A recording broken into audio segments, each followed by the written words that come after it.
I guess here we are. We're live. Um, so I guess we'll start with you, Double M. Okay. Ah, well, what's up, people? A bit of a podcast and a bit of bad news here, but it's got to be said. It's got to be said. So I'm looking forward to this, and I take any opportunity to lay one in on the Jones anyway. So how have you supported Sony in the past? Well, the first video game console that was mine and mine alone was actually the original PlayStation, and Wow. don't get me wrong. I've had consoles before that, but they were like shared between me and my brother, or like my dad or uncle owned it, or something like that. So I did have my time with the Master System, and I had my time with I had the Master System too, actually, and I did have my time with the SNES. In fact, Super Mario World and Street Fighter Super Mario World, Street Fighter, and Sonic are the three games that really got me into game. And I actually started out with, funny enough, I actually started out playing Sonic before Mario, but played Super Mario World, and then don't get me wrong, still love Sonic, but I'm sorry, Sonic's no Mario. And the first gaming console I ever owned myself was PlayStation. First two games I got were Tekken and Casper. And over time, got games like Crash Bandicoot 2, 3, Spyro, and a bunch of other games as well. That was Sony in the good old days. I mean, besides PlayStation's horrendous loading times and the occasions where if there was one scratch on your disc, you could literally watch an entire episode of something before your game finishes loading. But other than that, that was some good gaming years. I mean, to be honest, fifth generation was probably some of my best gaming years because my brother had the N64 and I had the PlayStation. So, some good gaming times. Unfortunately, I had, because I was still my consoles were being bought for me back then. So the ultimatum at the time was a GameCube or a PlayStation. So PlayStation 2. So going with the lesser of two evils, I went with the GameCube. So I actually missed out on the PS2 throughout that generation. Don't apologize. Don't apologize. You got one of the best gaming consoles in hindsight to all of these so-called hardcore gamers. I still play it today. Yeah. I'm looking at that beautiful black box right now. That beautiful lunch box that everyone made a mockery of, but was schooling even the Xbox itself. Yeah. But I mean, it's unfortunate to see Sony in the position that they're in gaming wise. But to be honest, a lot of it Sony brings on themselves. I mean, one, why are you going to compete with someone who is not making money? Yeah. Two, why are you going to compete with someone who can literally step on you? Yeah. You don't. I mean, Sony found it. I mean, don't get me wrong. Sony was more profitable when it was against Nintendo, but even then, they found it hard enough to take on Nintendo, considering how big they were in comparison to Nintendo. If you found it hard enough to take on Nintendo and still be profitable, because despite them always winning the home install base, in terms of first-party game sales and in terms of profit, Nintendo was still on top. If you found it hard enough with the numbers you were selling to even make a profit against Nintendo, how the hell do you plan on doing that against Microsoft, the company that can literally hand out blank checks to any third party? Well, I was thinking of an analogy, but I'll save it for later, about just the futility of Sony trying to go toe-to-toe against Microsoft. So you really support it. Do you have a PS3? I don't have a PS3. No, but to be honest, looking at a lot of the late Japanese support that it's gotten, because basically throughout 7th generation, it was just Wii and PC for me. The way I saw it is that why get it on consoles when I can have it running better on the PC, cheaper as well. And even if my PC wasn't even up to par with the current games, I can always adjust the settings. And, you know, maybe I may not get the best graphical results, but I can play the game. That's what's most important. So sorry, go ahead. No, I was about to say you supported Sony. Yeah, I did, and I'm still looking to support them with the PS3 because I'm actually looking, even though it's late in the life cycle, the PS3 is getting a lot of good Japanese support, so I'm actually looking to get one sometime this year, which is quite sad that I'm convinced to get a PS3 so late in the life cycle, but in no way convinced to get a PS4 at all. Actually, this is like the best time to get a PS3. So Jamie, you wanna go how you want to tell how you've supported Sony? Okay, now I just want to let Sony know that we're here for them. That's what we're having this intervention. I wrote a little something down. Sony, oh god, back in the mid-90s, you know, I had a Sega Saturn at the time, but I mean, Metal Gear Solid and Final Fantasy really appealed to me. Sorry, it's still hard for me. You know how interventions are. But I remember one Christmas I was given money for clothes, and I was also given money to go to a local shop, but the local shop cashed my check and just gave me the cash anyway because they knew me, and that was cool like that. So I took that money for fear of punishment, but I did it anyway. I took that money and I bought a Sony PlayStation with Final Fantasy VII, but however I could not afford a memory card at the time. So I played the first 2 to 3 hours of Final Fantasy VII at least 10 times before I stole my friend's memory card.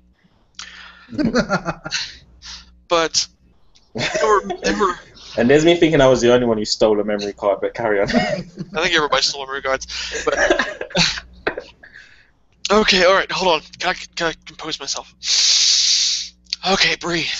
Alright.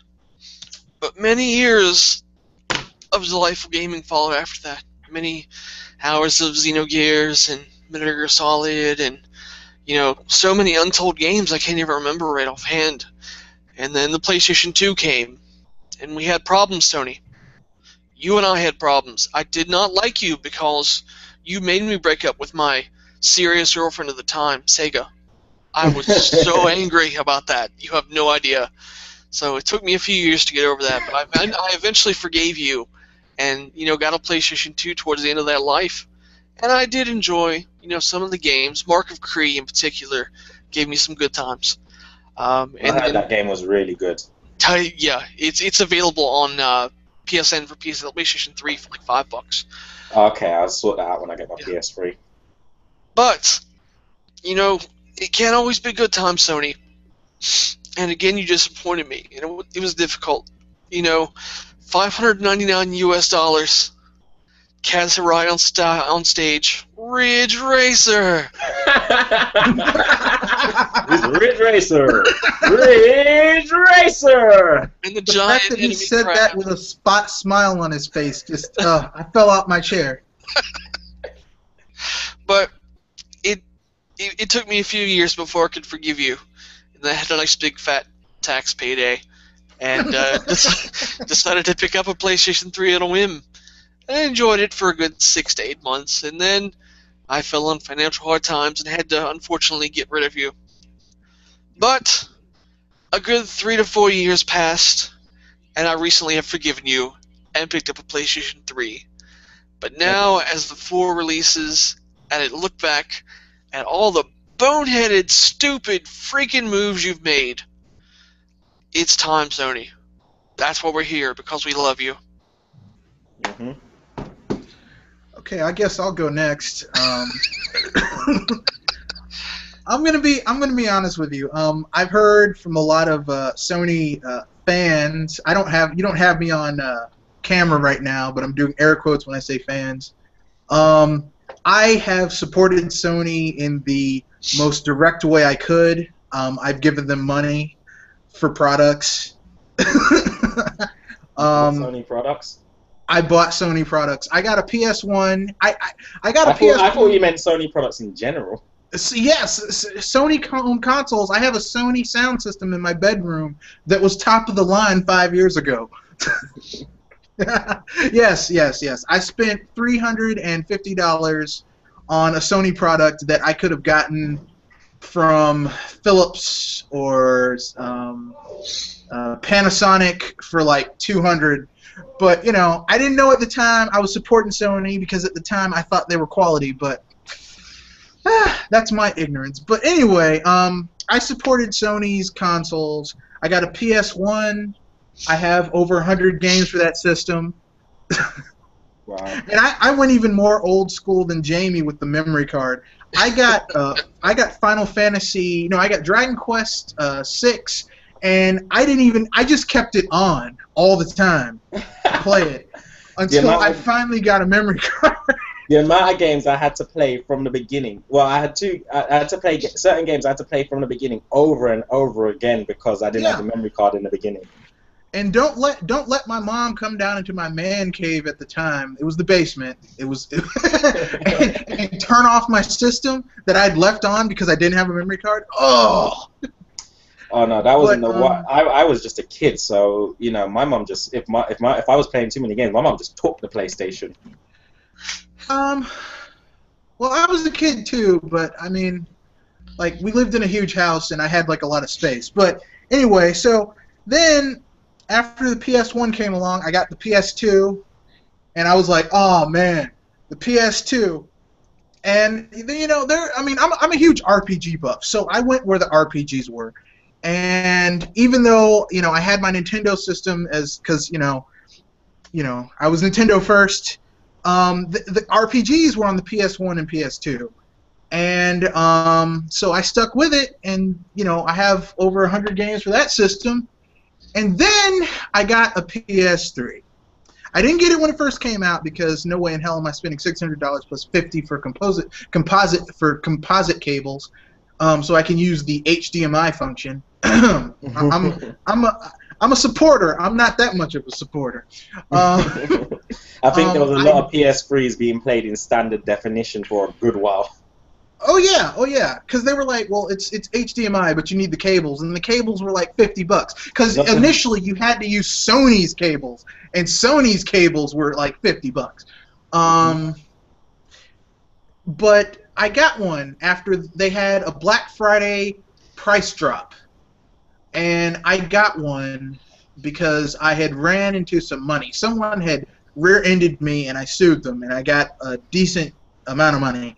And I went and I got a PS3 bundle. It had Darksiders and Little Big Planet.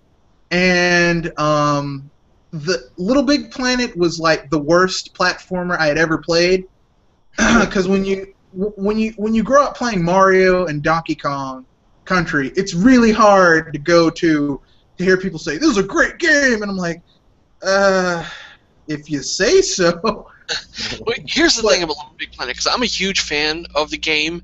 It is a terrible platformer. It is an amazing creative work of art. Oh yeah, the player-generated content is top notch, but the platforming is. And I was like, I was like, I'm gonna give this game a chance because I played it and I beat it, and I'm like, I'm gonna give this game a chance. I played through some of the player-generated content, and I was like, okay, they have to make the platforming better in Little Big Planet too. Got it, played it. It wasn't any better.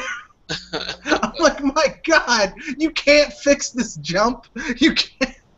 But that's another story. Basically, I upgraded from my 80 gigabyte bundled PlayStation 3 this past Christmas. I upgraded to a 250 gig model for like $250, and it came with Jak and Daxter Trilogy.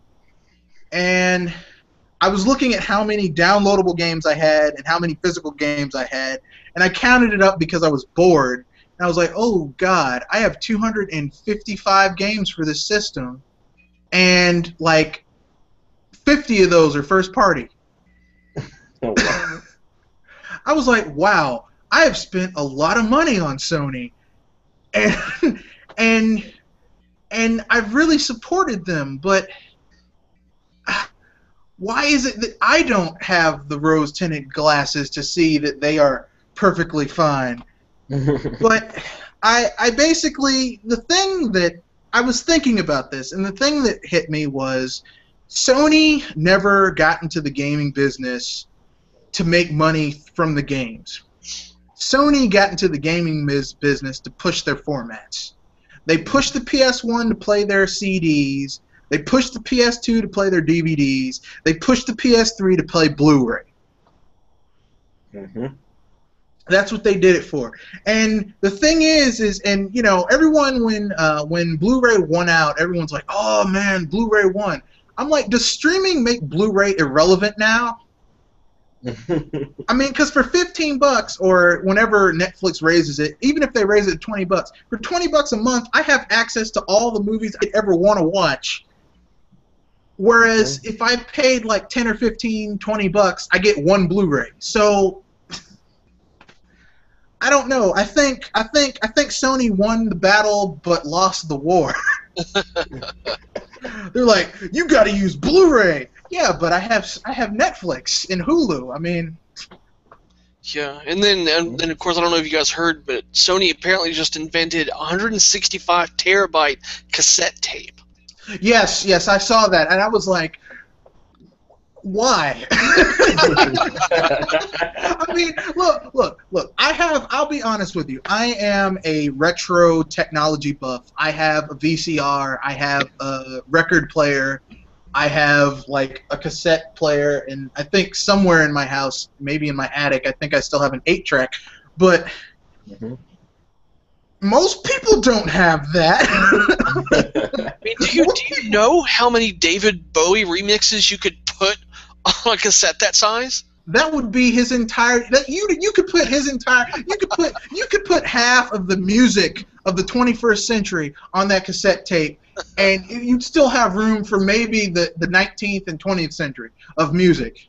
And I mean, Sony paid. Like, the thing is that someone actually wrote a proposal for this and said we need funds to research this, and went to a board meeting and like told someone this. And someone actually nodded and said, "That sounds like a good idea, Johnson." Or wait, this is Sony. "That sounds like a good idea, Takahashi. Here's however many millions of dollars here." And people wonder why Sony's losing money. Yep. People are like, "I can't believe as long." I've heard. No, go ahead. I was just gonna say, I mean, like, even when I saw them pull out that whole Project Morpheus thing, I'm just like, why, Sony? Why? Yeah.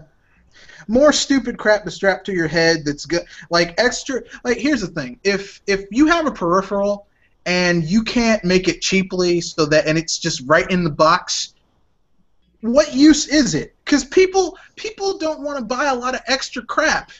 Most people, they're going to buy the one unit, and they just want to be able to do everything they want to do out the box. That's all they want. Yeah, I mean, my issue with Sony and peripherals is Sony has a horrible track record of supporting any kind of peripheral. I mean, hell, the PlayStation 3 can barely support a second controller. Yeah. You know?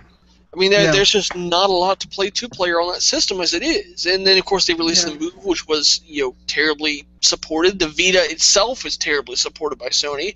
Why is the Morpheus going to be any more supported? Because, of course, you have to buy the headset itself, and then you have to buy the PlayStation camera as well. So you have to buy two peripherals, one of which already isn't really supported with the system. It's just there for, looks in the playroom. Let's be honest. Sony saw the patents for the Oculus Rift being filed. They're like, "Oh shit, we need to make something like that too." and that's what they did. And I'm like, why, Sony? Why? Because here's the thing: every time in history where somebody like John Carmack or anyone who claims that they're a technological genius or is given that mantle and says this is the future, that technology, like 9 times out of 10, falls on its face, because the really technological things aren't, like, the people aren't creating them to be the future. They're creating it to be convenient or trendy, or they see a problem, they're like, you know what, I think I can do that better. It's like they look at everything and think, we could do this and make it look cool, and because we make it look cool, we can charge an arm and a leg for it. Like, I'll give you a perfect example. I remember when Sony came out with the Betamax. I remember they were like, the Betamax is better. It's the future, and the Betamax was better. It had clear. It was better for recording. It had a clear visual for fidelity. But you know what? Betamax was like 60% more expensive than a VCR to make and to buy. So everyone who was making VCRs kicked Sony's Betamax's ass. Kind of like what's going on right now. You know, I mean, I don't know who's in charge of Sony, but and in charge of their marketing decisions, or you know, where they're going to put their money to make new stuff. But oh my God, they need to read a history book. Yeah. Yep. I don't know with Sony, man. I mean, all I'm saying is, when I look at Sony's console history, I'm sorry, but all I see is just Sega written all over it, man. No, they are. Here's the thing. I'll give Sony this much. Like, they stick with something till the wheels fall off. Like, like the PS3, they stuck with that till like the wheels fell off. Now Yeah, Sega, look how much money they bled. yeah, they did, but Sega did the same thing with adding peripherals, and which were basically new consoles to extend the life of the Sega Genesis. They're like, okay, we need to add the Sega CD, and then the 32X. Okay, forget those. The Saturn. No, forget that.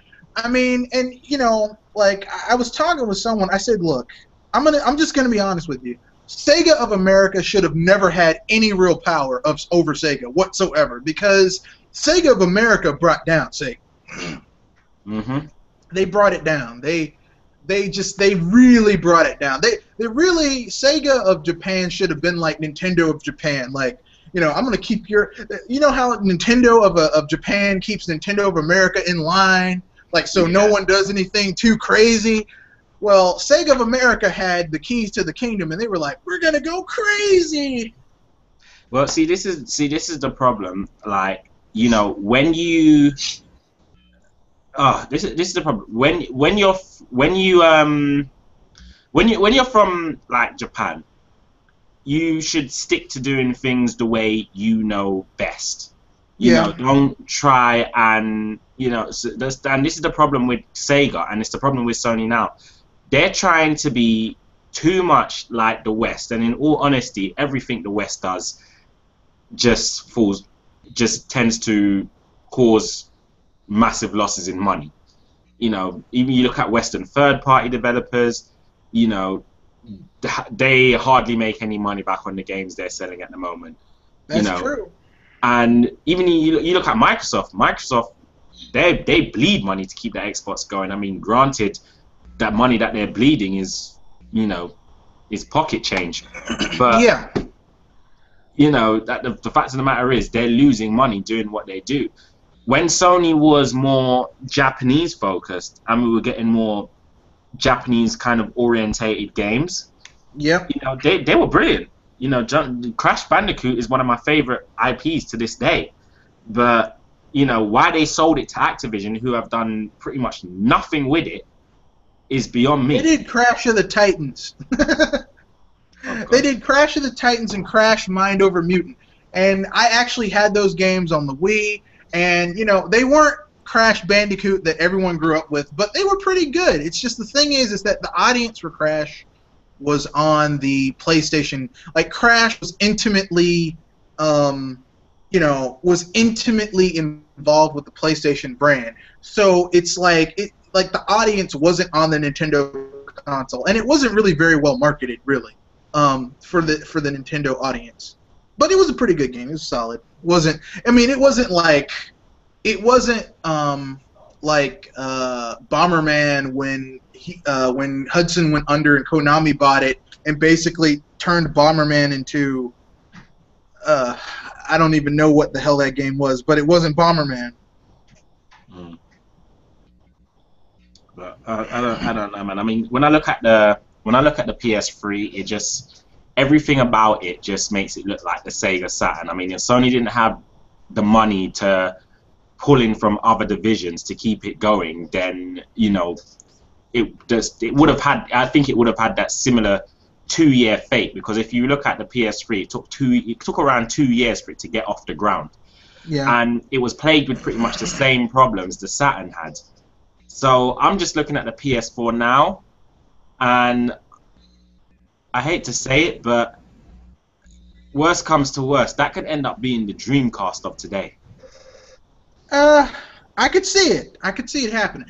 The thing about Sony that I was looking at the financial results, and this is what sparked me making this this hangout, was that basically they're still. It's like they haven't learned. Mm-hmm. You know, it's like you see someone. It's like they're still hiding the sales numbers. We don't know how many Vitas they've sold. We don't know the exact number of how many PS4s they've sold, because they combined all the sales numbers. Like, we sold 18 million consoles. Mm-hmm. Well, you know, like, here's the thing, okay? Like, people get mad at Nintendo and Satoru Iwata and stuff like that. But here's the thing. Last year, when they sold 50,000 Wii U's during the summer, they didn't try and sugarcoat it or hide it, and, you know, we'll hide how many Wii U's we sold with how many Wii's we sold, so then it doesn't seem that bad. Like, they were like, look, we fucked up 50,000. Mm-hmm. You know, look, I'm gonna bend over so you can kick me in my ass because I made a mistake.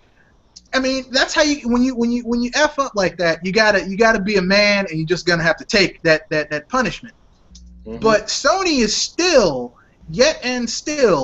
you know, obfuscating and making stuff up and pulling shadowy figures out, and, you know. Well, to be honest, it doesn't surprise me. Sony's been like that from the beginning. Well, that's the odd thing, because normally in Japanese culture, you're not really supposed to do shit like that. Mm-hmm. Because the thing is like, I run a small business. If I tried to keep 2 different sets of books, I couldn't keep up with all of that stuff. For a company as big as Sony to keep up with all those numbers and false profit statements and real profit statements, who can do that? Boy, it's crazy. It's crazy. I mean, oh God, I mean, it's like they're doing the same things that Sega done. I mean, one of the main reasons why Sega was going down, especially with the Dreamcast, is that they didn't really establish they didn't, you know, take time to fully establish their IPs. You know, they had so many gems on the Genesis that just wasn't seen during the Dreamcast era. Even they had quite a few gems on the Saturn as well that, again, just wasn't really established throughout the Dreamcast era, and that was their best time to do it, because in the beginning the Dreamcast was doing well. So that was the best time to really establish their IPs. But, you know, they thought Shenmue was the way to go, and granted, I've heard that Shenmue's a really good game, but yes, you know, it is. Well, here's the thing that gets me about the Dreamcast, that I also thought was really odd. It did very, very well in the first year or so, but like, I didn't see any commercials for it, except in, like, I was in the Boy Scouts at the time. I saw it in Boy Scouts magazine and, like, a few, like, non-mainstream gaming magazines. But I didn't see any TV commercials for it. I didn't see any, like... you got it okay. We had Dreamcast commercials just posted everywhere. Dreamcast was on the billboards, on the TV, on everything. Yeah, in the UK, Dreamcast was promoted like a beast. They didn't do anything where I was. It was like Dreamcast was like a hidden secret. They were like, you got a Dreamcast? What's a Dreamcast? Now, see, I knew what an N64 was and a GameCube, but I didn't hear anything about the Dreamcast. It's crazy, man. But, so, does anyone have any idea what they think Sony can do to fix this problem? Who wants to jump on this one first? Well, the thing about Sony fixing the problem is I mean, first they had to fix their entire electronics division because I'll tell you, I worked at Sears for 2 years solid. It was a while ago, but I mean, we were still stocking current electronics, flat screen TVs, plasma, all that stuff. But the thing was, Sony's products, compared to their competitors, are more expensive and for no reason. Like, I never, ever recommended Sony products unless someone was dead set on it. Because, Samsung and Panasonic and LG had equal products for $200, $300, $400, $500 less. And if you go over to cameras and camcorders, again, you had other competitors offering the same thing for less or the same price, but their competitors actually took SD cards. And then Sony products took whatever proprietary media they had for the day. Oh, the Vita? So the Vita's little problem isn't new. They've been doing this for years. They did it with the PSP. They done it with their mobile phones. When all the phones were taking SD or MMC, they were using the Memory Stick Pro Duo. My God, it's like they're allergic to making money. They're like Capcom. Oh, we got something that makes money. No. Sorry, I got to do something stupid. It's like they've gone on some spiritual Gandhi shit and said, money's the root of all evil. We must in no way earn it. Yeah. So what else do you think they should do, Jamie? Well, I mean, the whole electronics thing is a start. Maybe consider selling off another division. But I couldn't tell you which one they should get rid of, right offhand. As far as gaming is concerned, I mean, they're going to have to continue to be aggressive because Microsoft just took some aggressive moves to get back in the game. And, I mean, let's all be honest here. The PlayStation 4 isn't selling based on the merit of the system of the games itself. No, it is not. It's not. No. There's I have a friend. I'm like, dude, what have you been playing? Well, I beat Infamous Second Son in a week. And I've been playing Resogun. And I've been watching The Playroom. I'm like, really? That's all you? I'd be mad. No kidding. I mean, at least with my Wii U, I can play my old Wii games, but that PS4, that shit's not even backwards compatible. Nope. But it's next gen though. It touts all that quote unquote power, yet can't even run its old games. Yeah, well, I mean that's the Xbox One. I always thought that their thing, they were like the Xbox One, the one console you'll ever need, except unless you want to play your Xbox 360 games. Then you're just SOL, shit out of luck, because it's not gonna play those games. I'm like, I really think the Xbox One, I think that system was made in a bubble. I don't think that any actual gamer was on the, I don't think they consulted any real gamers. And I know what some Xbox, Microsoft fans are going to say. Well, there's always Major Nelson. Like, Major Nelson is a yes man, okay? He says whatever the people tell him to say. Like, a real gamer would have came in there and said, no one likes the Kinect. Get rid of that shit. Make it backwards compatible, because I have friends who have massive 360 game collections, so that people can play their 360 games on their Xbox One, so then there wouldn't be a drought. People are like, well, I'm still playing some really good games, but this shit was made in a vacuum. And they think people are stupid and don't know.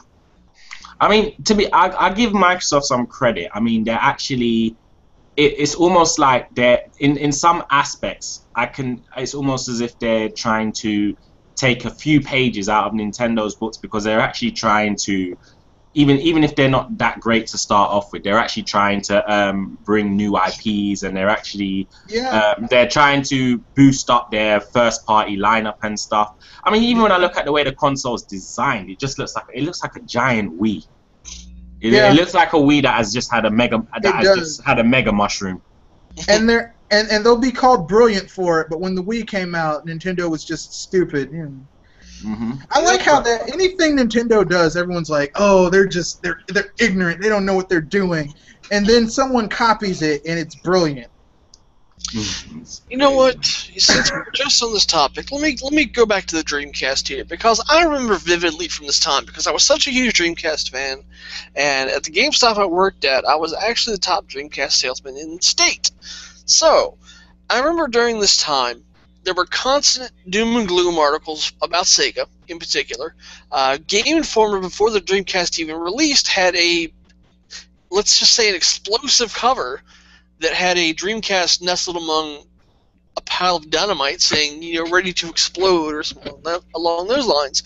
And then they proceeded to rate every Dreamcast game well below where it should have been. There was one example I remember in particular. It was called Test Drive Le Mans. It was a standard racing game. It was actually a lot of fun on the Dreamcast. Looked great, played great. Their review was approximately 2 paragraphs. They gave it a 4.5. The game released on PlayStation 2 8 months later, looked the same, played about the same, but the controls weren't quite as tight, and they gave it an 8.5, and it got a full-page review. Now tell me, is it too far out there to think that these conspiracy theories regarding the media in gaming aren't really that far off? Well, we've already seen it. Mm-hmm. We've already seen it. We saw it with Sega. We saw it with Nintendo. But you know what? I mean, I hate to say this, but Sega started a lot of this, and I'm gonna tell you, I have proof for this.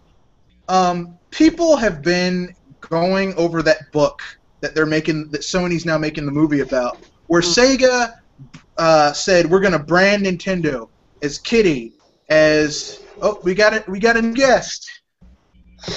Hello. How's it going?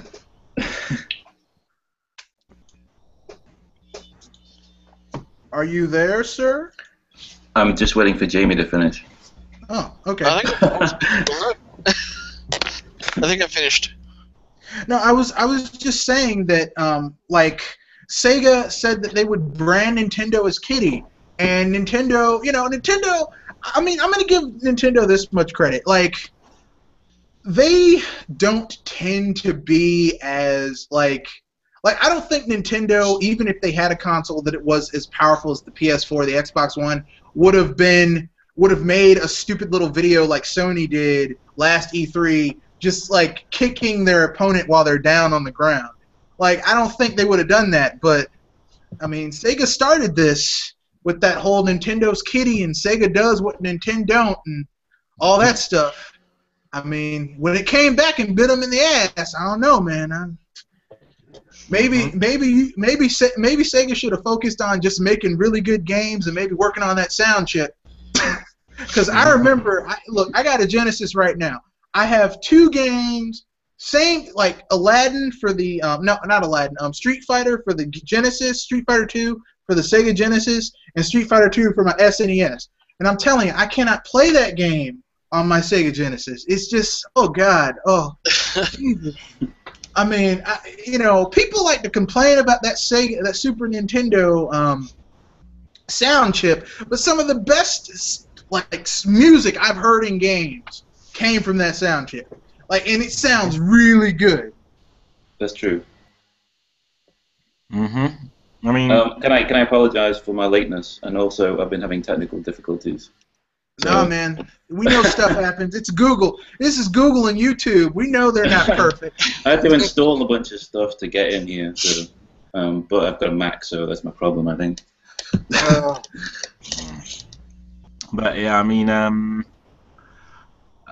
like, it's sad. It is sad to see Sony in this position, but you know what? They brought it upon themselves. And if I was to say what Sony needs to do, one, they need to get out of the mobile phone industry, because that is dominated by Samsung, HTC, and Apple, and they're not making no traction in there whatsoever. So they need to get out of the mobile phone. And they just basically need to stop having this mentality that we can take on the big boys, and they're struggling themselves. You know, they need to focus on what works for them. Like, their camera division's doing okay. Keyword okay. They didn't need to suck it up, come to reality, and dump the Vita already. Yeah. Because they're not going to support it. Exactly. They're not going to support it. It's either you support it or you cut it. Right, because I mean, they can't afford to really support it. They've already stated they're not really emphatic on putting AAA titles on it. Yeah. So they just need to dump it if they're not going to support it. Well, no, because Sony continues to money hat exclusives for it, and you're seeing games come to the Vita, and you're like, why the hell is this game coming to the Vita? Like Borderlands 2. So let me get this straight. There's a game that I can play 4-player online co-op and get the superior experience on either a home console or my PC, or I can get the stripped-down version for a handheld. Yeah, Sony's lost it. Really? Really? I mean, you're seriously gonna say that? But I think the thing that Sony needs to do to get themselves straight. I've said this before, but I think emphatically, I think they've started. They have Jonathan Ruse. They hired. He's a corporate fixer, which means Sony's going to probably be firing a whole shitload of people and selling even more buildings. But I mean, I think they're running out of buildings to sell. You know, speaking of the buildings thing, the ironic thing I find is that, you know, Sony ended up selling off their old headquarters, which was roughly about the same size as their current headquarters. Yeah. And around that same time period, Nintendo bought a building that was the exact same size as their main headquarters. Yeah. That's like Sony is doing the opposite of what Nintendo's doing in terms of business. Nintendo's buying everything, and Sony's selling everything. Well, the funny thing that I've noticed about Nintendo over the last year, when people were saying, Nintendo lost $456 million earlier this month, Nintendo lost all this, I'm like, yeah, but their overall, they still had an overall profit. And secondly, a lot of these expenditures were the Wii U and getting the Wii U off the ground, but a lot of them were just a company that's growing. Nintendo, Iwata looked at the thing, he said, look, we cannot, he said it earlier this week, he's like, look, we cannot continue to depend on just our handheld getting us through these types of things, because it's shrinking. We need to open up new markets and have other revenue streams. Mm-hmm. I mean, they're growing. I've got to correct you there, because Nintendo didn't actually have a profit this year, or at least this past quarter. I mean, overall it ended up being a loss of a little over $200 million after everything was accounted for. Yes. Yeah, so I mean, this year was a loss of a little over $200 million. Last year was a gain of almost $80 million. The year before was another loss of about $200 million. Well, but this is the thing. Nintendo predicted this loss, and it's actually less than what they predicted, and that's not even taking into account the fact that part of that loss is from the fact that they just spent $100 million on some mysterious new technological firm, which I'm sure Nintendo. Did they not buy a kind of streaming company in Japan? Yeah. They bought that as well. They bought a new building, and they've been buying new technology. So. Well, they're growing. Exactly. I mean, Sony are doing it the other way. I mean, Sony is shrinking. Nintendo is growing. And every time Nintendo's always hiring someone. Yeah. I mean, I don't want to see what Nintendo is growing into. I really don't, because when whatever pops out of that cocoon comes out, it's gonna be a beast. Oh yeah. I mean, if anybody here is an ace at speculating, it's me. I could throw off like 5 things off my head, which could account for why the losses were so high this year. I mean, they've already said they're making a low-budget console/handheld. We don't know. It's either console or handheld, maybe both, for China. And, I mean, you know, if anyone has IPs that can get past China's censors, it's Nintendo. Mm-hmm. And, you know, I think those people love Mario just as much as the rest of us. Right. The family-friendly thing is going to work in China, I think. Oh, yeah. Definitely. Yeah. And if Nintendo can get a good foothold in China, it's done. It's a wrap.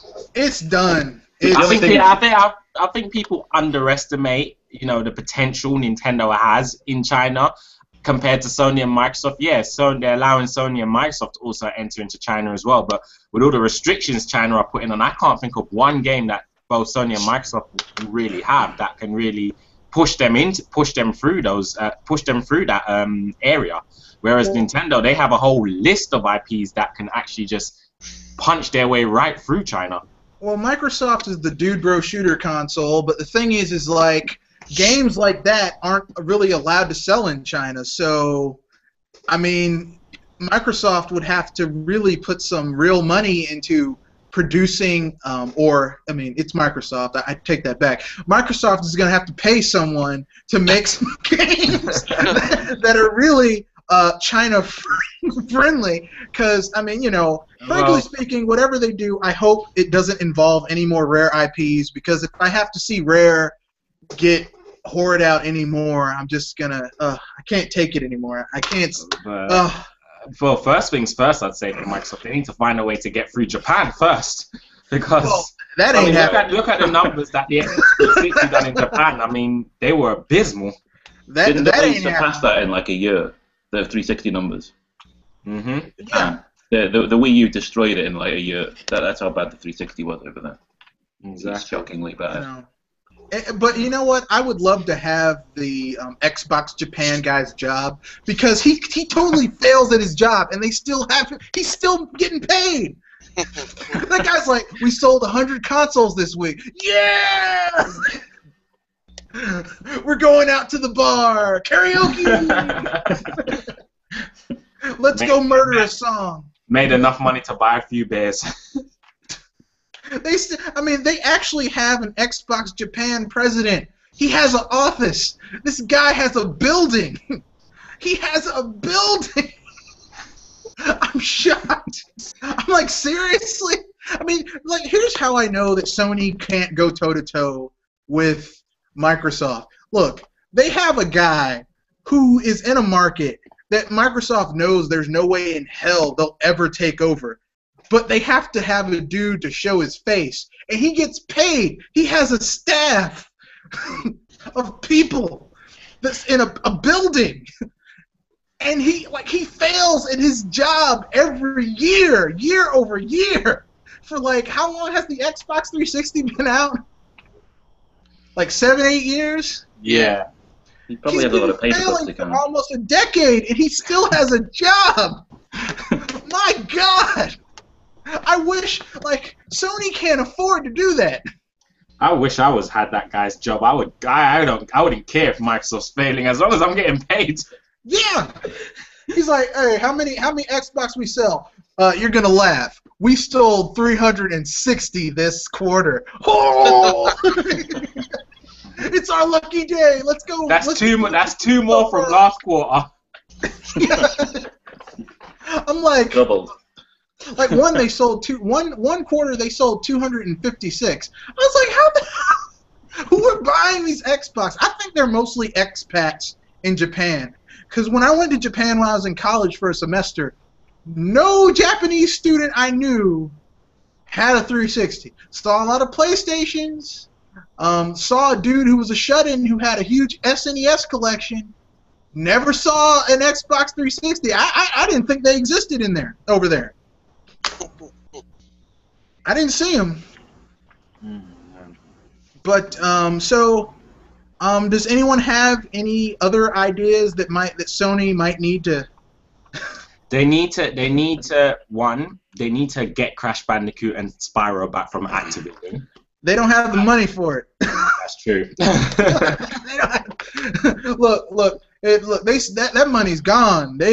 Sony's options are with the financial situation. Their options are very limited. But what they need to do, they need to cut anything that is not. They need to cut look at this. If they want to save the PlayStation brand, which is not really looking too promising at the moment. If they really want to save the PlayStation brand, what they need to do is stop paying third parties for games, cause you ain't gonna compete with someone who can just hand out a blank check and not care. And cut back any dead weight that's not selling. So I say they should just cut the mobile division. because that's a pointless division for them to have right now. I think they made a smart move by cutting off the laptop division. I don't think they should sell off their TV division. I think what they need to do is start making more affordable alternatives. Yes, exactly. Stop making TVs that have 10,000 HDMI ports and then charging a bucket load for them, and actually start making TVs that actually look nice. Because I've seen a Sony TV next to a Samsung TV, and I'm sorry, but the Samsung TV all the way, and not even just for price, the quality of the picture in the Samsung TV just outclasses that of a Sony's for less money. Yeah, you get less HDMI ports, but you know, there's always splitters. I mean, that's the thing. You know, I got a 50-inch Panasonic Plasma a little over a year ago. Actually, yeah, almost 2 years at this point. And at the time, it costed me $700. That's all it cost. And a Sony television of the same quality, same size, would cost more than double. 100? Yeah, yeah, more than double that. Yeah. So, yeah, they gotta do something. I really think they're just charging for those extra HDMI ports because they put like about 10 on one TV. Yeah. They're charging for the 4 letters on the front of the television. Sony, yeah, Sony nickels and dimes you to death. I think that what Sony needs to really do to get back, I actually have to disagree with you, Micah. I think they shouldn't have gotten rid of the VAIO division. I think had the VAIO division not have been ill-managed, they could have made money off of that. If Sony had made a mid to low-level PC that was cheap, that was like for people just maybe like getting into high school or getting into college and wanted a nice laptop that could do mid-range of everything that a college student really want to do, you know, do their papers, do a little movie making, maybe do whatever little perverted things college students do now. And you know, if they could do all that type of stuff, and then they sold it for like 400, 500, 600, 700 bucks, the VAIO brand would have been great. But I mean, I got a new laptop 3 years ago, and VAIO was like same specs as what I have now, 2,000 bucks. And like this computer right here was 600. I'm like, what the hell? I mean, the thing with VAIO laptops are actually really good. Yeah. I'm an IT guy, so you know, VAIO laptops are actually good. The problem is, you look at a Samsung laptop, it's offering you exactly the same thing for a much cheaper price. Yeah. And then you've also got to take into account maintenance as well. If something goes wrong with a standard laptop, to repair it is not as difficult. But then you have a Sony VAIO, they make their computers like Macs, in the sense that, you know, to get inside of it is near impossible. So you got to send it out to a special person to take a look at it. Oh God. Pretty much. Sony. I hate machines like that. No, and it's just, you know, they never manage the VAIO business very well, and it's just been, I hear what you're saying, but if they can't manage it well, if they don't know how to manage it, then you know, you're better off getting, if you ain't learned how to manage it after all this time, when you know that you've had stiff competition on the market, you may as well get rid of it. You can't take the heat, get out the kitchen, you know. So I don't disagree with what you were saying, but that's just how I look at it personally. I'm just saying they could have made money off of it, but then I mean, then you have the, like, I heard that they there was this huge discussion on one of the on PlayerEssence.com where someone got mad because a lot of the executives were forced to give back their bonuses. I'm like, these bastards shouldn't have got bonuses in the first place. Exactly. Sony's been losing money for 10 years. No one deserves to get a bonus when your company is losing money for 10 years. Exactly. You should be like, look, what can I do? I shouldn't even, look, my pay should be cut. I shouldn't even be working here. And since the, you know, I think they need to just, if they can't afford to support the Vita, just cut it, because they're already taking losses on the devices already. So, you know, from them trying to undercut Nintendo and the 3DS, and you know, stripping about 1,000 features from the console from the handheld before it launches, and then still selling it at a loss, and then charging ridiculous amounts for proprietary memory cards.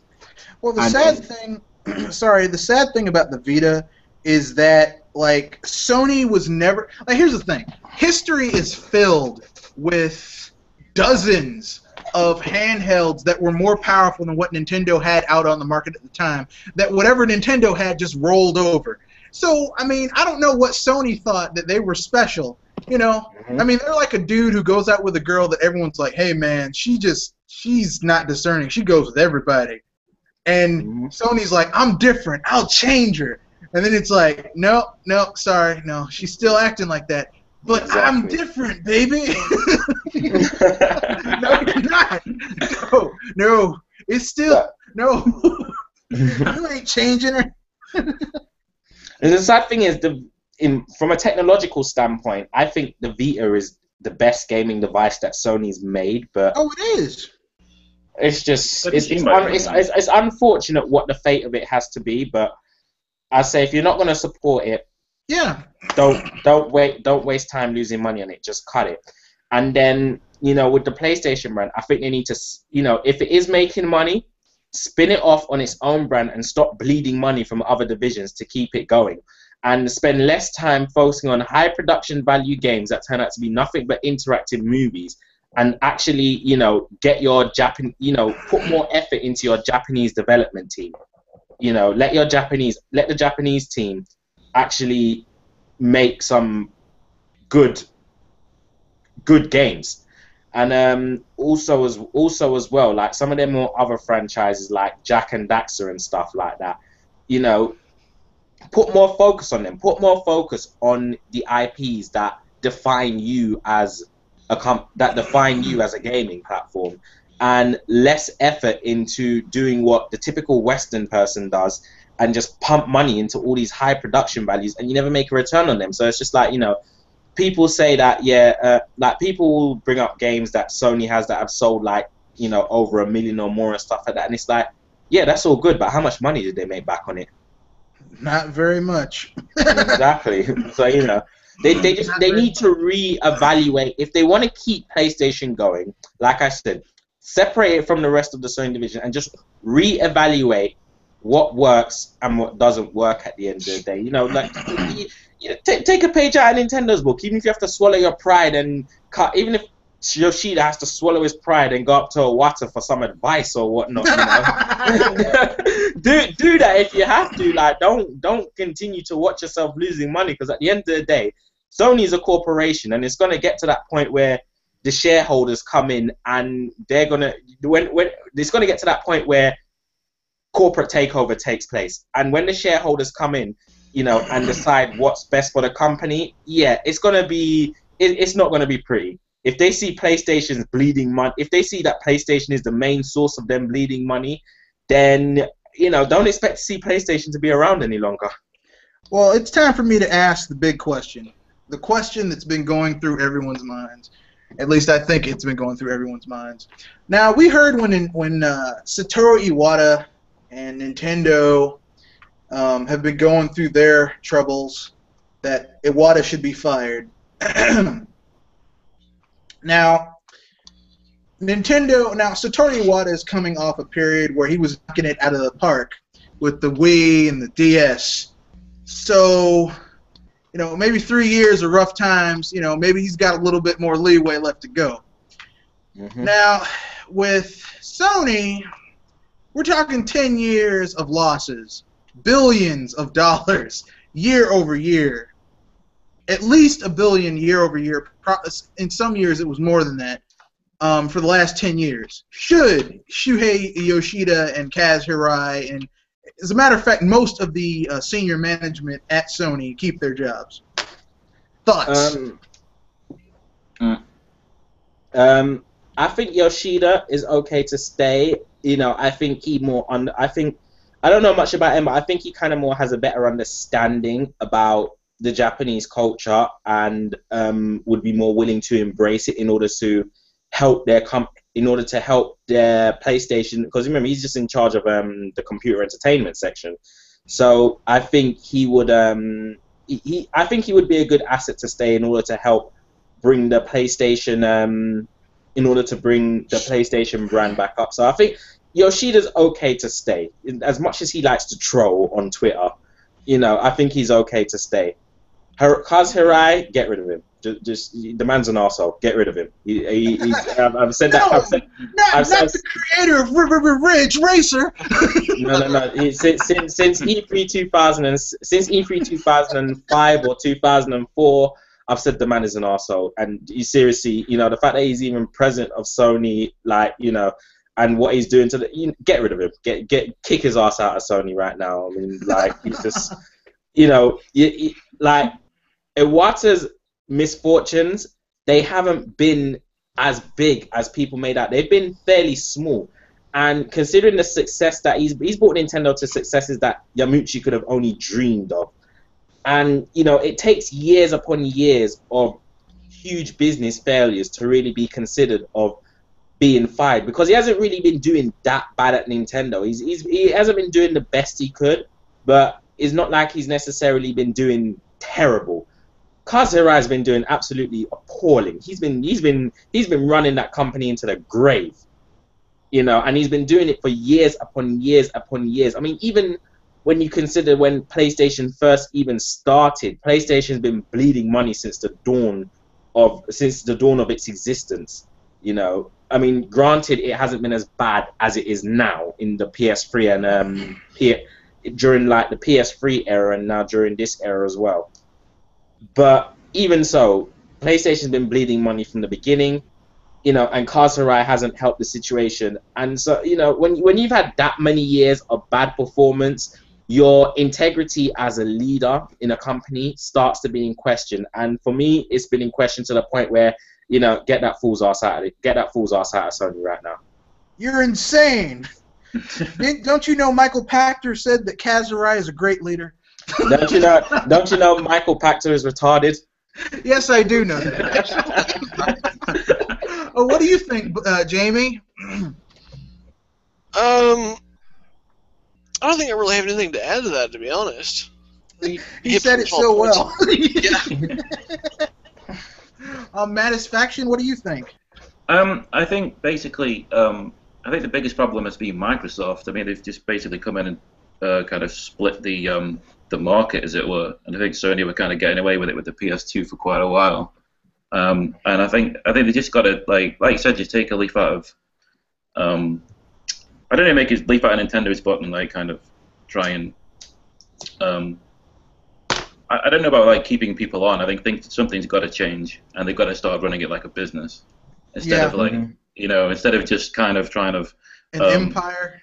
Well, they're just throwing money and trying to outbuy kind of Microsoft. And it's not going to work because Microsoft is being the whole Xbox division is being bankrolled by Android money, I think, isn't it?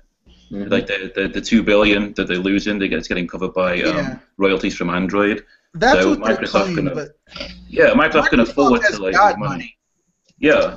Microsoft has God money. They could basically say, just one day pull the rag off the bush and say, look, Xbox One ain't been making money. Xbox ain't been making money since it was created. But guess what? We're gonna keep it around anyway because we got money like that. And people would be like, well, it's Microsoft. Let me explain the thing about Microsoft here, and this is why Sony can't win against them. It's not even just Sony can't win against them. This is the thing.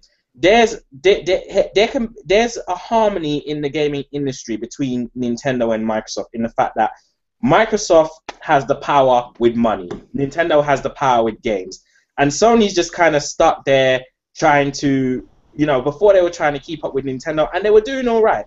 Now they're trying to keep up with money on Microsoft on the money side, on the financial side, and it's just not working. And at the end of the day, what you got to realize is the Xbox is literally a product of a rich man who has too much time and too much money in his hands. It's like a person who has a massive business empire and is earning so much money.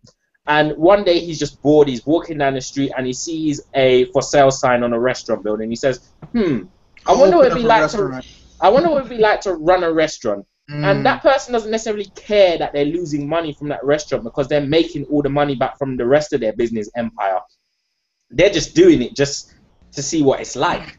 And if if they have to shut it down at some point, it's just like, well, we had a good run. What's going to happen if the Xbox division gets sold off? You know what Microsoft's going to do is that, you know what they're going to be like at Microsoft? They're just going to be like, all right, boys, we had a good run. Pack it up, back to business now. Let's get games back. for Windows. Let's get it. Exactly. That's what I was just about to say. You took the words right out of my mouth. They would just be like, you know what? Let's get back to doing what we do best. Whoever's working in the game division, have we still got Halo in development? Have we still got Gears in development? All right. Call up Valve, hook it up on Steam, and we'll just take it from there. And either way, Microsoft wins. Sony doesn't have that backup. You just said something that just kind of hit me, that sparked my inspiration. Sony is going up against the other two members of the big three that have huge monopolies.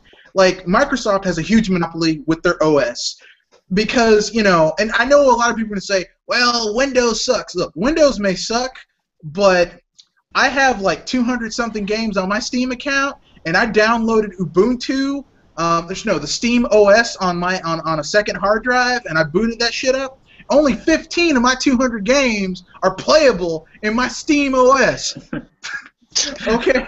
The other ones I have to play with Windows, so that's a huge friggin' monopoly. The Windows is like, give me that money and play it on Steam and DirectX. And even if you're using Linux, the effort you have to go through to configure Linux to play your Windows games. It's a pain. It's a pain. And then they're going up against a company, and you can say whatever you want to about Nintendo. Nintendo was never concerned about power, although once you, after the fact, you look under the hood of their machines, on face value, they look really weak, but then you look under the hood and it's like, oh shit, this thing is modded to hell. This thing can do some shit that I've never seen before. Nintendo has a monopoly on their games.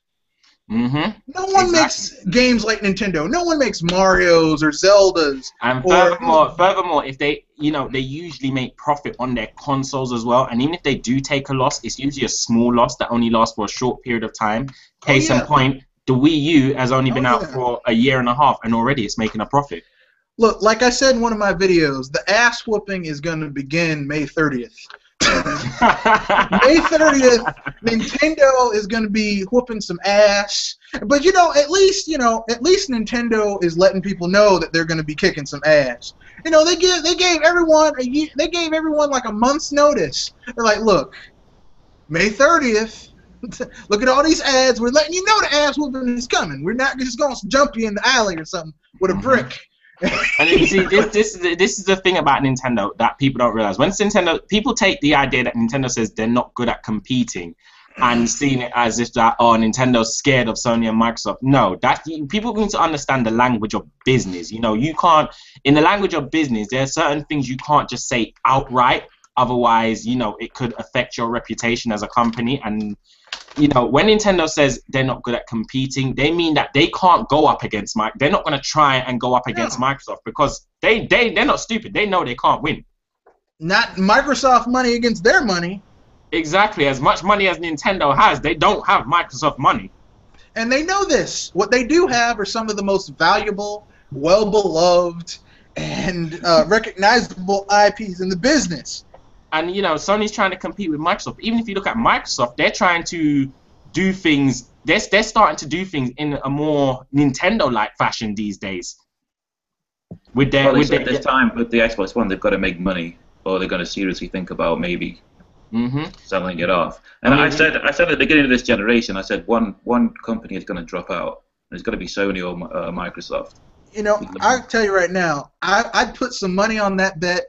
If I thought it was gaming enough, but I'd put it on against Sony leaving because I don't see at the rate Sony is just going through stuff right now. I don't see them staying around for much longer. No, definitely not. I mean, the PS4 is it really making? People are like they've got little charts out on on NeoGAF and stuff like that, and they've whittled all the parts down and saying, well, Sony's making $18 off the PS4, but there's other factors and stuff. I mean, I think they have to give AMD $100 per CPU, don't they? Something like that. So when you put all that into it, are they really actually making any money on the PS4? Nope. Mhm. And No, people they're seem not. to forget that you have to pay the people, you have to pay the factories that make the parts because they have to pay their workers. Plus, you have to pay the people who are shipping this stuff all around. And if, Mhm. I mean, And all then this there's stuff things is like being made. marketing and stuff like that. Yeah, all this stuff, and believe me, I went to the movies today. I saw Godzilla. Saw a ton of ads for Sony and Microsoft. That shit ain't cheap. Yeah. It's like, has it been like a $1 billion ad campaign just for the PS4? Yeah. They've got to make them back somewhere. Mhm. This is the thing. They may sell their hardware, but in terms of making money back on their games, they don't do so well in that aspect. What? You mean to tell me that Knack isn't the savior of Sony? Didn't it outsell Mario? For like Yeah, a Yeah, week? like- Knack. Only the in- greatest and the game thing is, ever. only in the UK it outsold Mario for a short period of time, Because and it it was fell flat in bundled. its face. Because Exactly. yeah, I was I'll be honest But with the you. I went to a fanboys GameStop. were all over that, no? That's what I'm talking about. It's like, No, oh I yeah, went to Knack's a the new GameStop. Mario, but I went to a GameStop and I played Knack, and I was like, I mean, look, I'm an old school gamer. I grew up playing platformers and stuff like that Knack is trying to evoke but fails miserably at. And I was like, what the hell is this shit? This You is know, not. The sad I thing mean- is, when they actually showed it off the first time, it actually looked interesting. And then come E3 2013, I'm sorry, that thing just looked like trash. It was a tech demo. Knack was a tech demo. Like, okay, they wanted it to be like Knack. Had it been handled correctly, could have been a decent little PS4 IP because Sony apparently Sony doesn't support like Ratchet and Clank is the longest they've supported a like established IP that's under them. Like the PS1 had some great IPs that they just were like, oh, we're finished. We're in the PS2 generation. Well, fuck that IP. Like Ape Escape and Paw Rapper the Rapper. I would love to have another Paw Rapper the Rapper. I like Paw Rapper the Rapper. That's a fun game. I was looking that up on eBay last week for the PS1. I was trying to get a hold of it. I think it's pretty rare at the moment. Really? In the UK, anyway.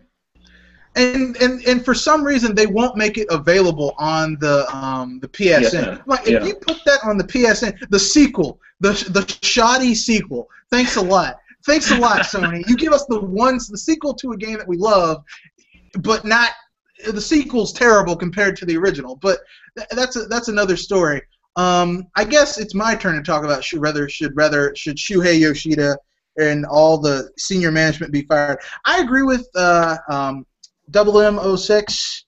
I don't think Shuhei Yoshida should be fired, but Kaz Hirai and the entire executive board, they should be ultra fired. Like they should be forced to commit seppuku and be lit on fire while they're doing that, and have a thing sent to their parents saying you're fired. Like they need to be, because I mean, and it's not even the money losses. It's the fact that they use double accounting to make it seem like they're okay, and they're still losing huge amounts of money. I'm like, dude, you can't do that. You can't. You're not a government. You can't print your own money and get yourself out of debt. You can't like double account things and be like, oh well, you know. And there's another thing people don't realize as well. People talk about Nintendo losing money, but Nintendo doesn't have debt. No, they don't. They're like, we just took a hit. Oh well. We have to dip into the treasure chest. all that happened with Nintendo is the same thing that happens to people in their everyday lives. They spent a bit more money than they got back. That's literally all it is. That Nintendo is growing for future. They're sacrificing today. They're in debt today for future production. Mm-hmm. Okay? And like people get all hyped up over the losses, but Nintendo predicts most of these losses, and a lot of times the losses are not as big as Nintendo even predicts. No. A lot of it's investments as well, which people don't really talk about. So Because Nintendo has. I mean, look. I'm not worried about Nintendo because they announced earlier this week they're coming out with a Pokemon Alpha, Pokemon Sapphire and Ruby Alpha and Omega. I mean, look. Look, when you got Pokemon, I mean, seriously. Yeah, It's crazy. I mean, the thing about Nintendo is you know that they're always going to come up smelling of roses in the end, no matter what. You know, because they've been doing this since like what, the 17th century, something like that. They've been in business, something ridiculous like that. So They got 120 As years. long as Jesus has walked the earth. Yeah. They got 120 years in business. I think they know a little thing about, and it's been rough times and bad times. I think this is not that bad for Nintendo. You know. I know. This is, you know, considering Nintendo's had worse failures in the past. Oh, the Virtual Boy. Exactly. They had to take that console didn't even make $1 million before they had to take. But even the Virtual Boy had like a mystique about it that you were like, oh man, I really want to like own one of those one of these days, you know. So. It's not all it's cracked up to be. It hurts your eyes after about 10 minutes. That's why they had to take it off. That's why they had to take it off the market. It was health reasons, wasn't it? Yeah, I mean, to tell you the truth, everyone thinks that the Virtual Boy is the reason. The bad numbers of the Virtual Boy is what caused Gunpei Yokoi to resign. That wasn't it. It was the fact that the Virtual Boy didn't give what was promised. Because you notice the rest of Nintendo's consoles, they were like, okay, here's the N64. We're going to give you gaming that's 64 bits. And, you know, look, Mario 64 is the template for all platformers now, all 3D platformers. It's the template for it. You know, they said, we're going to give you motion gaming, and they gave you the Wii. And, yeah, it might not have been perfect, but damn it, it worked. The N64, the N64 created a platform for a lot of things. I mean, Legend of Zelda created a platform for modern action-adventure games. GoldenEye. GoldenEye created a platform for first-person shooters. Then Halo redefined it. And then, Halo just copied what was already on the PC. And, as you said, wasn't really, you know. As you said, Mario redefined platforming for 3D. The Virtual Boy, they said it's going to be virtual reality, and it wasn't. It failed miserably, and Gunpei Yokoi was in charge of that project, and he knew that thing wasn't hitting the thing, and you know that's why he had to resign, because it was an embarrassment to Nintendo. Because Nintendo was basically being seen as not living up to the promise it made to its consumers. That's why Gunpei Yokoi had to fall on his sword. It wasn't the bad sales, because they had other stuff that didn't sell too well, and they weren't like, what? The Double D drive. Oh yeah, the disc drive, and no one got fired for that. They had the Nintendo, the Famicom disk system, which used diskettes. And not to mention that failure that Philips came up with the CD attachment and the horrible CDI games. Oh God, I don't even. Can you believe those bastards are suing Nintendo now over patents they claim they filed in 2011? Oh God! I'm like, Nintendo needs to sue Philips for those horrible CDI games. Like, look, Your Honor, we think this suit should be thrown out due to these games these bastards made. No, the proper joke there is, I heard that Link and Mario are suing Philips for slander and libel. They should. Link should just go right up to Philips and stab them in the head with his Master Sword. Yeah. Do what he did to Ganondorf. Thanks a lot for ruining. Like, do you know how bad? Do you know, like? I've seen the CDI game. I haven't played the games, but I've seen them online, and that was enough for me. They are terrible. What I saw was not Legend of Zelda. It was not. Next thing. It was some dude making some junk. I mean, it was clear that Philips didn't know anything about making a game. And like, instead of like, you know, here's the thing. Instead of they got permission to use the license, they didn't know how to make games. And instead of going to Nintendo and saying, look, we don't know how to make games. Could you send someone over here to help us make a game for the system or something? They were arrogant and they said, oh, anyone can do this shit. Well, I can tell you right now, no one makes games like Nintendo. And it's not just, you know, it's not a half-assed effort. I mean, you can go ask Sony's, that studio they closed that made Sony PlayStation Smash Brothers All-Stars. that horrible ripoff. Yeah, about trying to make games like Nintendo. Look, listen, Sakurai's arm is about to fall off. Okay, and he's still putting in the hit windows like by himself apparently. I'm like, damn, dude, that's a I work ethic. I don't know how that man's arm is falling off with how much eternal youth he has.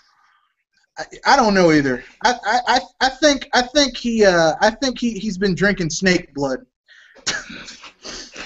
He's like, that's how I stay eternally youthful. I drink the snake blood. He's doing something, man. I don't know what it is, but that man ain't aging. He ain't looked any different since he was 19. Yeah, I mean, he still looks really friggin' young. But I mean, I don't know what Sony's gonna do. I'm worried. I'm worried because like I refuse to buy a Microsoft console, but if Sony doesn't get their shit together, I might have to break a promise that I've kept through the original Xbox, the Xbox 360. I mean, I'm stubborn. I look, when I make a vow, I stick with it. I'm telling you, man. But if Sony don't pull it together, I might have to get an Xbox One. Now that they dropped the Kinect and lowered the price, I don't. It's the same price. I mean, to be honest, for me, it's Halo that keeps me on. That keeps me with Microsoft. You know, the day they took Halo off the PC was not a good day for me because it forced me to have to buy an Xbox 360 in order to play Halo 4. Yeah. Now, see, I personally did not like. I shouldn't take that back. I played Halo on the PC, Halo 1 and 2 on the PC, and I really enjoyed Halo on the PC. Yeah. But then when they moved it back onto their consoles exclusively, I was like, well, I guess I won't be playing Halo anymore. And I haven't. Like, I really left it alone. I'm like, you know what? No. But I was so close in the beginning when they launched the Xbox and they bought Rare. I was like, man, we're going to get it. And they announced Conquer Live and Reloaded. And that was one of my favorite games. I still have that game from N64. I was like, oh my god, they're gonna better graphics. But then I saw the thing and they bleeped out all the cuss words, and they couldn't even get the multiplayer right. I'm like, you're a console that's built around multiplayer, online multiplayer, and you can't do online multiplayer for a game that was built for multiplayer, right? Oh, no, let's not talk about Perfect Dark Zero Soul. No, let's not talk about that garbage. The garbage. Well, I've also had an anti-Xbox vow. I've like vowed not to buy one at all. I was kind of forced to buy a PlayStation 2 as well. I had a GameCube, and then a bunch of exclusive games like Pro Evolution and Metal Slug 3. Funnily enough, you could only get that on PlayStation. So I was like forced to get that, but I've never really. I was close to getting an Xbox 360, but the Xbox Live kind of put me off. Then I went to PlayStation 3. Put it this way, I had my Xbox 360 for a short period of time because I wanted to play Bayonetta and Halo 4. And let me tell you this, I had Live for about 2 weeks. I had the free Live for like 2 weeks, and I never bought Live after that. Yeah. I mean, Live is basically a ripoff, in my opinion. Yeah, I'm cheap, but I don't want to pay for the online, you know. Yeah, I mean, look, I've pretty much always had, like, once I could really afford it, like, even when I was still, like, you know, in, like, high school living with my parents, I talked my parents into getting, like, the best internet, and then when I got into college, they had really good internet, and then when I lived on my own, I was like, look, I'd rather be starving and eating ramen and have really good internet. And I'm like, I'm paying all this money for really good internet, and then I got to pay you extra money to use features that I already am basically paying for through my really good internet? Mm-hmm. No, that doesn't. No. I mean, they had it for so long where you had to pay for Xbox Live just to access Netflix, and then you still had to pay for Netflix. Yeah. Yeah. I mean, and they've taken down Hulu and Netflix off of there, but there's still a ton of other stuff that you could potentially buy the services for, and you still have to pay for. I mean, they're lifting that restriction now. Yeah, but that's only two things. There's still other things that are behind a paywall. There's like 76 things that are behind a paywall. 2 of them are being taken off the list, but that still leaves like 74 things that you need live for to, you know, That which live is thing not just cool. That's not cool. As a quick aside here, because I noticed my mic was off when I was trying to bust in earlier, since we're still on the topic of Xbox, while we've been discussing this, apparently Halo the Master Chief Collection has been leaked for Xbox One, which is remastered Halo 1, 2, 3, and 4 for Xbox One. Really? Yes, Okay. leaked by Engadget, the articles on IGN. Oh wow. Well, Seriously. That might actually be my final convincing of purchasing an Xbox One. That's gonna sell some Xbox Ones. yeah, definitely. It will sell one for me. Yeah, that's gonna sell some Xbox Ones. I'm not a huge Halo fan, so probably not gonna get me. The thing that's gonna really put me on board to get a PS4 or Xbox One is I'm gonna need to see some really good first-party or third-party exclusive games. And Sunset Overdrive is not doing it for me. And Titanfall with its online-only, oh, God. To be honest, I actually had the beta demo of Titanfall on my PC, and I did enjoy it, to be honest. But after the hype died down for Titanfall and everything like that, I didn't even bother to buy it in the end. The thing that kills me is that knowing EA and how they love taking down servers, like Titanfall, let's say Titanfall falls below 500,000, and they're like, oh, well, too bad. We're taking down the servers. So basically, your game is useless. You don't even have a single-player campaign. It's quite sad. But, there's one move that Microsoft can do that will kill Sony completely. In fact, to be honest, Sony don't realize how much power Microsoft has in terms of money, and they could literally just do this. They could literally call up all the Western third parties and just say this one line to them: name your price, and Sony's done. Yeah, but Sony has a lot of exclusivity deals with a lot of other companies.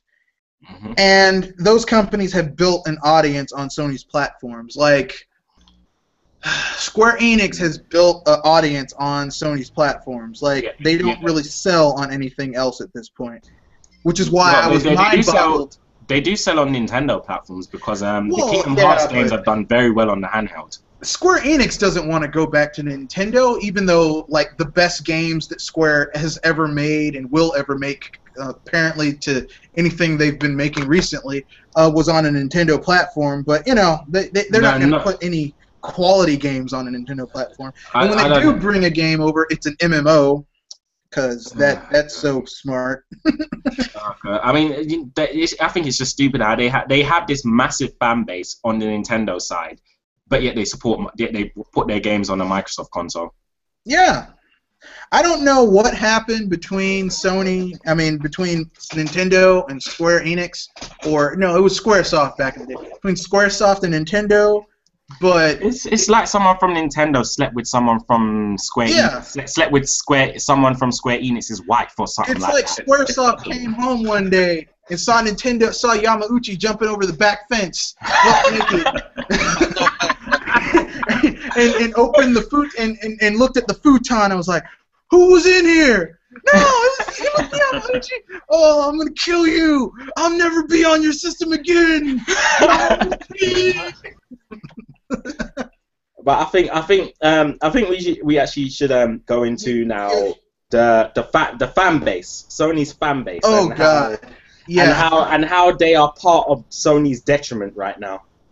They are the problem. Sony's fans are the problem. They are the problem. They are like someone who... Sony is basically, at this point, is like a junkie you find in an alley who is so addicted that they're nodding off while they're talking to you. And they aren't even trying to scam you out of your money. They're just like, "Yeah, man, I need $1.52. And it's like... I need about $3.50. Yeah, I need $1.52, baby. And it's like, dude, you have a problem. You need help. I'm clean. And they show you their forearm, and their forearm looks clean, but then you take them into your house, you take everything else off, and the rest of them's all messed up and diseased, and it's like, damn, Sony, you're in bad shape. Needle tracks and toes. And people are like, oh no, Sony fans, no, Sony will be fine as long as the PS4 is fine. So Sony fans are like a mother who has a child that is completely wayward, but no matter what, that mother keeps defending that child and saying that, oh, they're just going through hard. They've had a rough upbringing, and they're really a good child and everything like that. They're just having some bad moments. Just give them a chance. Just give them a chance. It's like, how many chances are you going to give them to F up before you see the picture for what it is? Sony's doing some, excuse my language, Sony's doing some bullshit moves, and it's not helping. And the fan base is just supporting it, and they don't realize, the fan base don't even see that they're just getting cannon fodder. Yeah. The sad thing is that Sony fans are getting, like, basically, and I'm saying this as someone who has supported Sony, bought a lot of their games. The quality of Sony's first-party games has gone down. And I know a lot of people say, look how great it looks. I don't mean graphics. Graphics can get better and a game can still be garbage. I'm talking about, like, games that are interesting, have innovative concepts, that are quirky and fun to play, that hold up. I don't see them. I played Last of Us, enjoyed it for, like, a month, and now I don't even touch it. Mm-hmm. I mean, I went to my friend's house. Excuse me?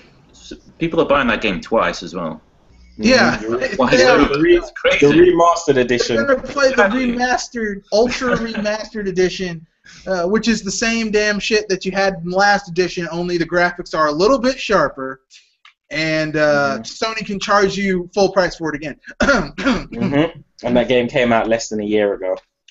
Well, because Sony's going through a drought, which, all the Sony fanboys who pick on Nintendo fans were saying, oh, the Wii U has no games. No. You got no games. And the sad thing is that at least with Nintendo fans, when they buy a Nintendo console, they buy it to play Nintendo games. Half of these Sony fanboys are buying Sony consoles, and they're not even buying Sony's games. Yeah. Well, that's the thing about Sony. That's why, people are like, well, the PS4 sold 7 million units. Yeah, but the top-selling system, the top-selling game, far outstrips what the other top-selling month by month. It's sad that when your top-selling game is still Call of Duty.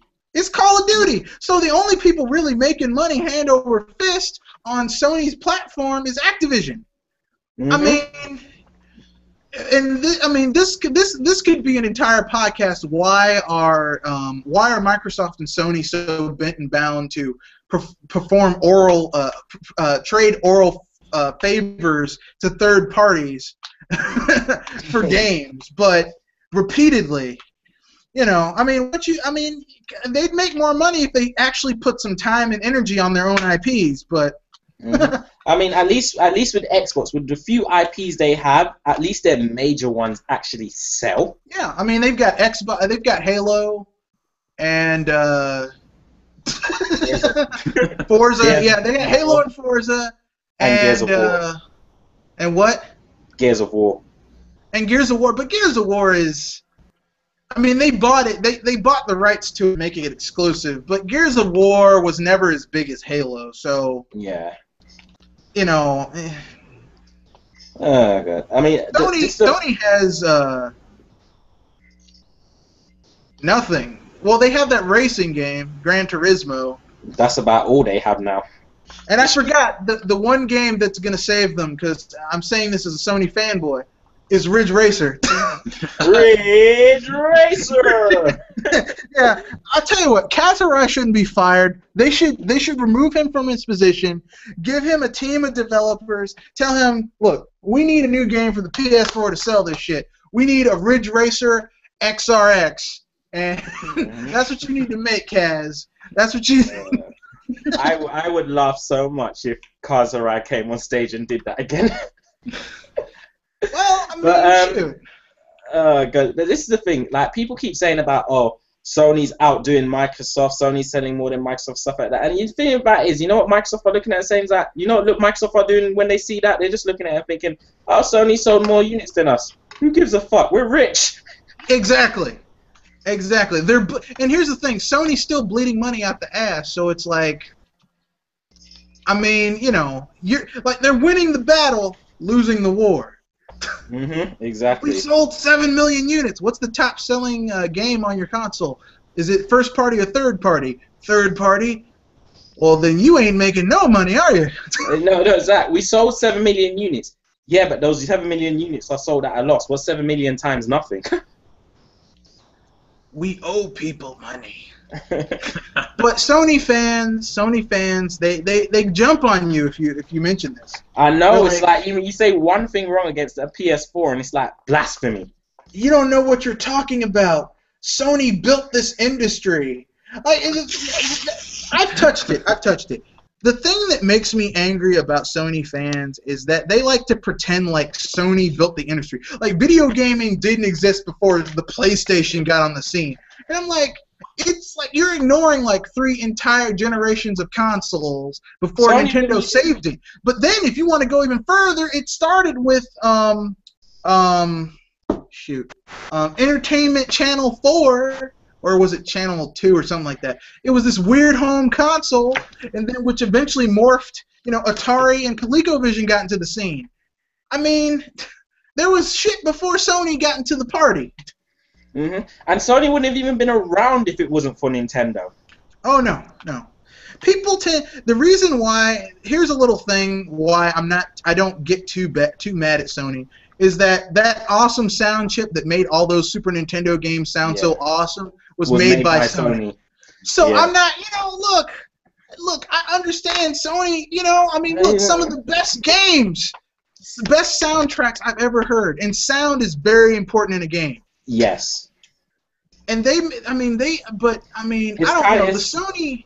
It's kind of ironic because Nintendo and Sega used to be rivals and now they're partners. Sony and Nintendo used to be partners and now they're rivals. Well, you know what happened. Yeah.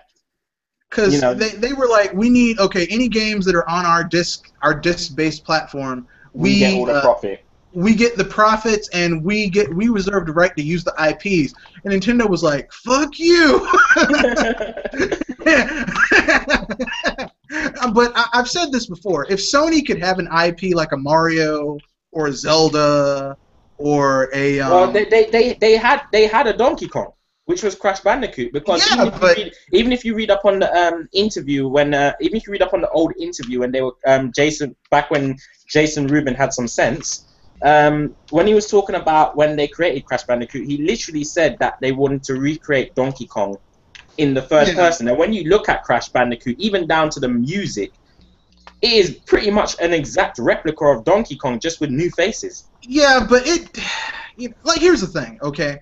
Crash Bandicoot looks interesting on the PlayStation, but like I've stacked that next to Donkey Kong Country 1 or 2, and Donkey Kong Country 1 or 2 is a tighter game. But that was rare back when they were on top of their game, not like the Kinect-filled garbage that they do now.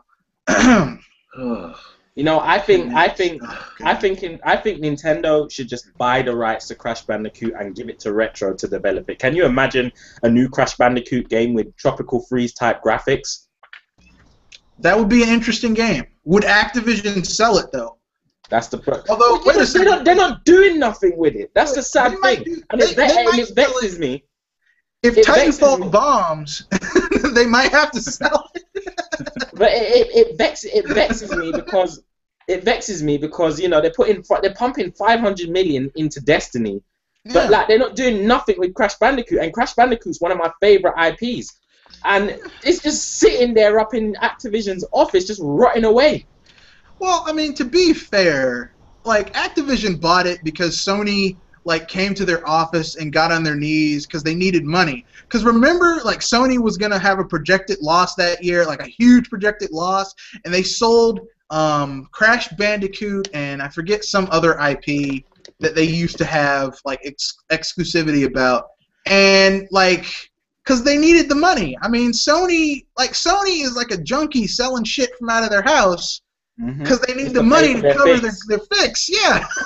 Like, hey man, you want this potted plant? it's only $15.